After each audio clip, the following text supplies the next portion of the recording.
Hey, morning everybody. Welcome back to Giant Talk, the world's first OKR podcast. Hope you're well, having a nice autumn now as we're coming into it. And this week I'm delighted to be joined by Clarissa from Hoppinger, based in Rotterdam. Clarissa, thanks for joining us. Thank you, Lawrence, for the invitation. I'm very happy to be part of the podcast. Fantastic. So really excited to have you on board because you guys have had a really interesting approach at Hoppinger to OKRs and agile and waterfall techniques and all those different things. But we'll get onto those a little bit later. Why don't you start out by telling us just a little bit about yourself, Clarissa? Yes, sure. Oh, well, I'm Brazilian, but I live in the Netherlands for 7 years now. And for 2 years, I've been working at Hoppinger with operations and also a bit of strategy and design. And my background is in engineering, so I'm a telecommunications engineer. Right. But I always worked with applying technology to business. So it's my cup of tea. Interesting. Okay, so you've moved out of engineering into an operations frame of mind now. Yes, I did. Okay, so were you working in telecom engineering in Brazil, or was that also in the Netherlands? No, actually, since the start, I was working in banking with risk management. Right. And wealth management and fund investments. But I do miss the technology, the closer aspect with technology and engineering when I was working in banking. Then I moved to startups and setting up other companies, all related to technology applied to business. So in 2011, I have been working with internet applications. Okay, and how does that differ from your previous role? What are the big things that you've noticed? Well, I think that the main difference is the contact with the customer, the fact that you have an interface. When you are in banking, the interface is still very human because you have the bankers and the relationship managers and the entire system of trust around the banks and the financial markets. Sure. But when we go into internet applications, your interface becomes your product. And that means that you have to take into the experience and the feelings and the emotions of your client when they are visiting your website. It doesn't matter how strong your engine is or how good it can perform if the client doesn't perceive that performance in the interface. So it's very tricky to reach operational excellence in web applications because you balance between design and engineering. And even though sometimes you really believe in the technology, if that is not right, you cannot perform because you just won't have enough users for your product. So you have to be always looking for that balance, and that wasn't the case in finance. That's really interesting. That's something I've never thought about, to be honest. Yeah, that it was also new for me in the beginning, but now I'm quite used to it, and it's exciting. Yeah, sure. So that is a whole new challenge. Wow. Okay, yeah. Interesting. So you work for Hoppinger. How do you say Hoppinger, it? yeah. Hoppinger. Hoppinger. Okay. Yeah. And what is it that Hoppinger do? Well, we work with digital transformation. So we are our client's digital transformation partner. And that means that we are one of the vendors look for when they are going into their digital journey. So digital transformation is a process that companies undergo when they realize that they have too much offline process and they want to go more online, either for scaling their business or for being closer to their customers. There are many reasons why companies choose to digitize.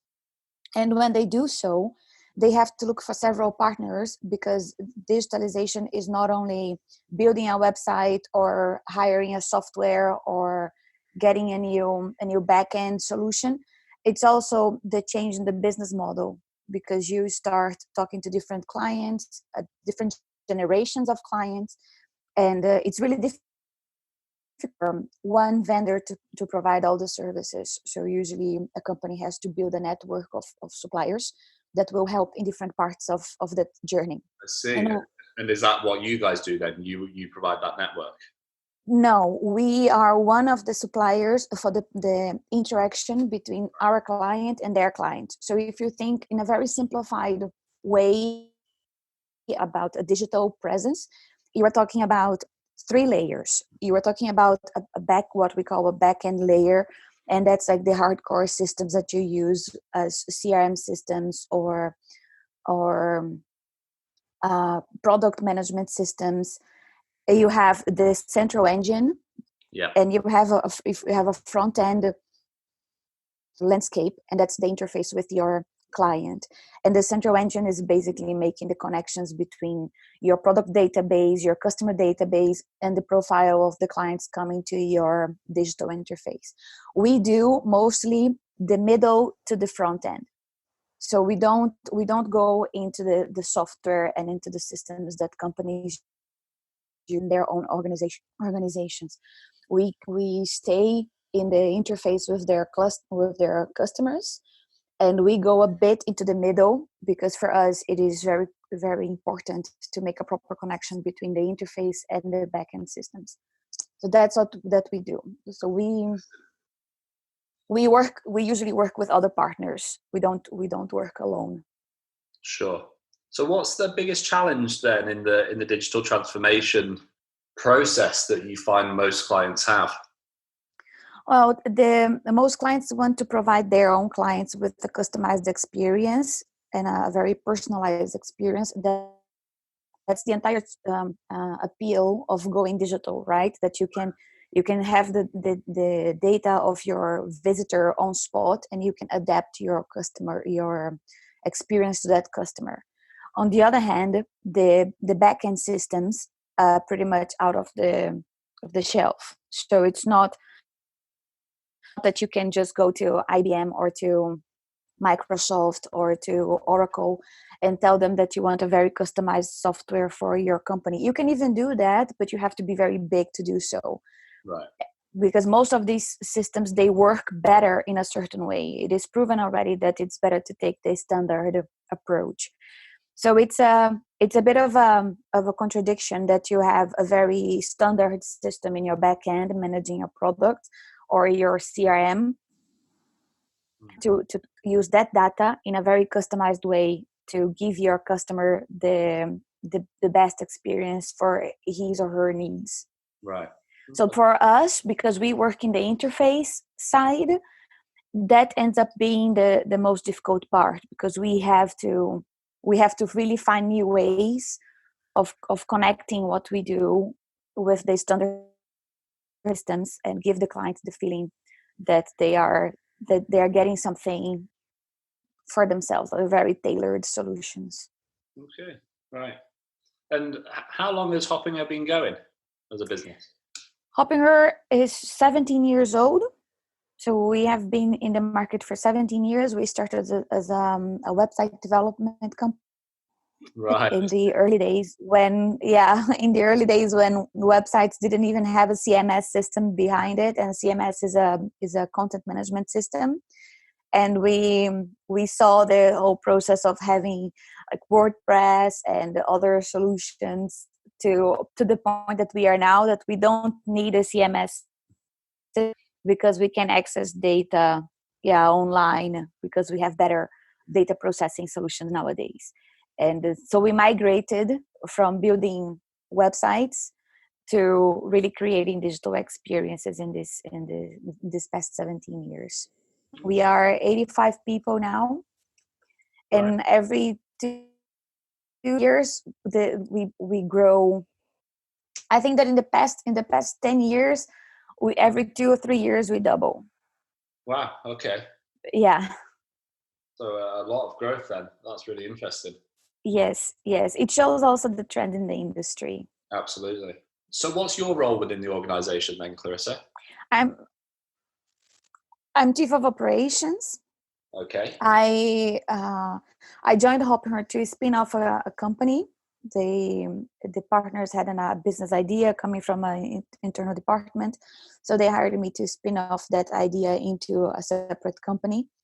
And after a couple of weeks working with the team, we understood that I could be a good addition to the operations. So I joined operations and I became COO just after that. So my responsibilities, I think it makes sense, because in order to cluster that department, make that into a different business and take it out of the company, implied that I had to really understand how the company was working and implement processes that were more efficient, because for a standalone company, you cannot really distribute the costs. And in the sense that I used my experience and that experience to revamp a bit the operations in the whole company. So that's how I got to the position. But once I took over operations, we also saw a good opportunity for improving a bit our strategy. Right. Because, as I said, the biggest challenge in the industry is to put together the customized interface that has to do with design and experience, and the standardized solutions that our clients hire from other vendors. And this can only happen through a very steady and sound operation. And but also by doing so, you that you could improve your design process better. You could improve your customer research better. You could do better in those areas. And then it's quite natural then that we end up moving a bit to strategy after we got the operations more organized. Okay, and so is this around the same time that you put in a new goal management methodology as well? Was this all part of the same cluster? No, it was a bit later. Because the company, as I said, the company I spun off was a bit simpler, had a bit simpler business model. Right. So it was easier. But that was when we saw that there was an opportunity for implementing a new blueprint for the operations of the company. Okay. And what did you try then? So what we did, there is a tool in design thinking that we call service blueprint. And the service is a canvas for identifying different layers within the organization that can impact the customer experience. Right. And in the spin-off company, I started top down. So I went to the customer experience. What do we want to provide as an experience? And I unfolded that experience into the operations of the start. That was really a startup. But when we saw that plotted, we thought, well, maybe we could do the opposite and go bottom up for the operations of the bigger company. Yeah. And that's what we did. So we used that canvas to start from the most operational from the tasks, such as documentation, for example, and we put our documentations in a timeline. And from the documentation that we have for all clients, because it's legal and it's easier to standardize, then we went up all the way to the experience. And by doing that, we identified different layers in the that we could act on. So looking from what are the documents that we gather for our clients and how these end up going to the experience. You go through the process of content gathering or content organizing and processing that content, and that goes also for meta content, not only what we are doing for the client but how we are doing, and what is the impact of that in the relationship with the client. And then how did you build a cadence and routines behind that then? Well, I think it was quite natural, because when we saw the inefficiencies, and I think that was what we really could see in the canvas. What you do is you identify in the client experience, and that's basically a matrix. So you have in the columns you have the phases of the client experience, and in the rows you have the layers in your operations. and you start populating this matrix with events. For example, a meeting or a phone call or an email. And if that's an event, you also have content related to it. So what's the content that goes in that meeting? Is it a kickoff meeting? Is it a brainstorm? And we assign different colors for these events. And when you plot it, you can really see the overlaps and the redundancies. Because then you see, I have this meeting that happens 3 times and we are discussing the same content. So why are we having 3 meetings and not 1? And then you start realizing that you're not inviting everybody for the meeting, or that you want to keep the meeting a bit shorter, or that you lack a methodology to facilitate the meeting. And because of that, you have to do it in smaller groups. So that's the kind that you have just by looking on the activities that you do. In our case, because we have a timesheet structure, it was easy to download the hours that our team is working, and assess these hours and really organize the hours in activities or tasks. How many hours the design team is spending in meetings or in brainstorming or in doing research or in actually designing. So we could finally look into percentages and see, why do I have a senior designer who is 30% designing, 30% doing research, and 40%? Maybe this person should be more in meetings and in designing and less in research. So that's the possibility we got from working with the canvas. Right, interesting.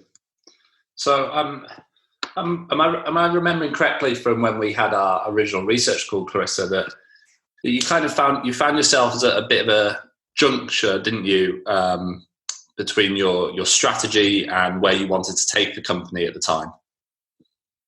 Yes, we did, because we had out of this assessment of our processes, we realized that much of our rework was due to how can I say, lack of clarity regarding what they want, and we were more in the execution part. So we would discuss with the client, okay, what do you need? And the client would give us a problem and we would just build for that. And during the development, because we work agile, the client and say, look, this solution might not be the best one for you. Let's rediscuss it. But our clients work in waterfall. So they would say, no, but this is not the phase to discuss the objectives of the project. We already discussed the objectives of the project. We have just to develop. And we would say, well, if developing, and if we keep developing, we are not going to give you the solution for your problem. So we had to take a step back and think, maybe we should start our relationship with our clients before they have their problem designed. So we have to actually sit with the client and say, okay, I hear you, but let us do a bit more research and try to understand what is really your problem. And that gave us a new challenge, which is the fact that that's a bit working waterfall, and we were working agile. Right. And so what we did was we redesigned a bit our process, and we created what we call water scrum, because we work waterfall, but we also scrum during the waterfall. So I love it. So we do have phases, and it's very much like the waterfall process, like first phase, and then what we do, and then what, and then what, and then what. But in between these phases, we scrum. So we take our findings, we develop, we prototype, and then we come back to the client. So we are also in the process of creating an awareness regarding this hybrid model, because our clients also need to understand, and that's not intuitive for them because of the nature of their business and the industries, that at some point we do have to test things, and we will go back to the blueprint. So that has been it has been a very interesting experience, because to our surprise, our clients were very happy. I think they were everybody wants to work a bit agile, and it's a bit like offense that, all the organizations are organizing themselves for that, even though they are still working very much waterfall. So the clients, they feel refreshed that they can actually do something new and exciting without having to change so much from what they already know. Sure. So that has been working for us. And it's still working successfully? It's working quite well. And actually it created a totally different approach with our clients. We had our clients, they would come to us for 1 or 2 projects with a very clear idea of what they wanted. Right. And since we started working like that, we have more and more requests of help without a very direct request.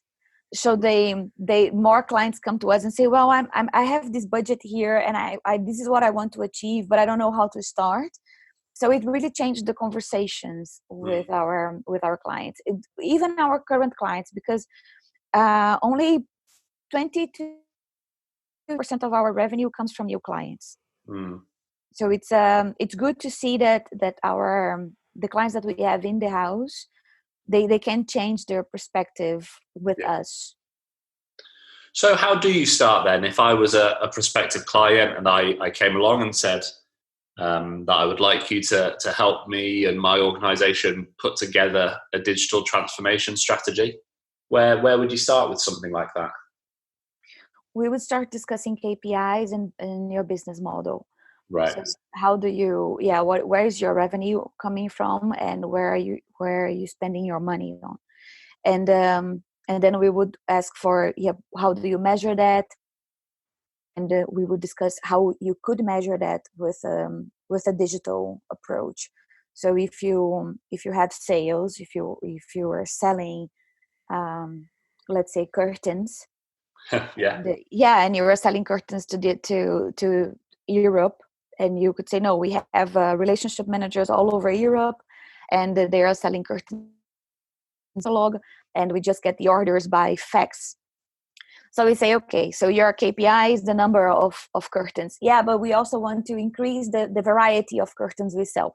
Great. So you have the quantity and the type of curtains you sell. So we would start there. So how can we do that with online? Well, you might think, easier because you can just make a catalog online and give it to them. But if you would be a B2B client, then we also have to consider your workforce. So probably we would start interviewing some of your relationship managers and understand how they use the current software that they have. Some of our clients use very expensive software, but some of them just Excel sheets. Sure. So we would start discussing that's where we would start. So we always have either someone from technology or design and a strategist in the discussion, in the first discussions. Interesting. So you mentioned, go on, sorry. No, so that's the thing with the KPIs, is that it makes it easier also for us during the management of the project to see if we are going in the right direction. Yeah, absolutely. Yeah. I think it's a really important stage, baselining those metrics. Yes. Yeah, something we do as well. Really important. You mentioned towards the beginning of this call that you've got a team of 85 people now at Hoppinger. That's pretty large for an agency. Yes, well, we are in the mid-size, so we could go, I think, as an agency, you could say that if we are, I don't know, 50, 160 people, we would be among the largest agencies of the Netherlands. Yep. And but we are independent, so we don't have big companies behind us. Some of our competitors do, so they can be a bit bigger also because they have a bigger flow of projects. Sure. As an independent agency, quite big for our status in the industry. But it's also good. We are also very busy. So. I can imagine. There must be quite a number of functions within the organization then. Yes, we do have. Well, half of the people are in technology. We are in Rotterdam, so there's a saying in the Netherlands that Rotterdam are for doers. We always work, so it makes sense that we have more developers in house because we do not outsource development. So it's more or less half of the company. The other half is divided into designers and project managers and strategists, and of course the staff. And so the operations team encompass all the project managers and delivery managers. Yeah. So if you have a client, in the beginning we start with a project, and after the project is delivered, we start maintaining that solution. We can also have other projects for the same client. In this case, we have and the project managers are those who get something from scratch and put it live. And the delivery managers are those who get whatever is live and make it better. Right. Okay. Yeah, and they are responsible for managing the developers and designers that who are working in the project. So if you have multiple functions working on multiple clients, how do you all stay aligned within the business? We have, first, the blueprint is a good start because it's really about how we should operate. Right. It's about the documents we need to have put together, the meetings we have to make, the schedules of the project, the outcomes of each phase. So that's a nice baseline. We also have our own process, which is our approach to the project. We call it the green print. Right. Logo is a green triangle. So we made it a bit of an adaptation of the canvas into a green print, and that's what the client sees. So we have two baselines. So in the client experience, we have always to follow what we call the green print. So every meeting we start telling this is where you are right now in process, and for the inside, we know where we are in the blueprint because that's regarding the operations. And the teams have to be, of course, multidisciplinary, and we have to, we provided a lot of training, our own methodologies in the past 2 years to make everybody aware that that's how they need to follow the process, and the reasons also, because it wasn't a top-down process. That also makes things easier, because for every layer of our blueprint, we had teams coming in and giving input. So they were the ones who said these 2 meetings are redundant, or these 2 phases are not efficient. Or we had developers saying, if I have to develop and then send my work to the designers will give feedback and again. So isn't it better that we work together and sit together and do the work together? And it makes sense. So now they're actually constantly reviewing the process because they were invited to build the process.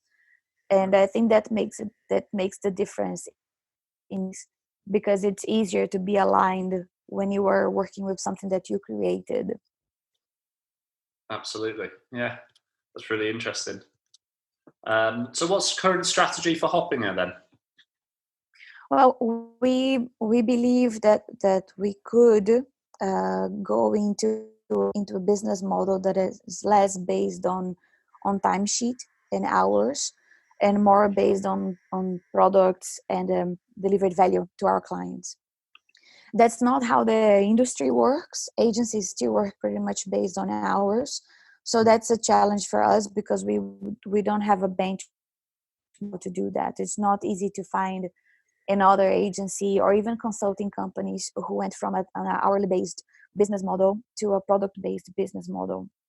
We have found some hybrids ones, but it's just difficult to make that move.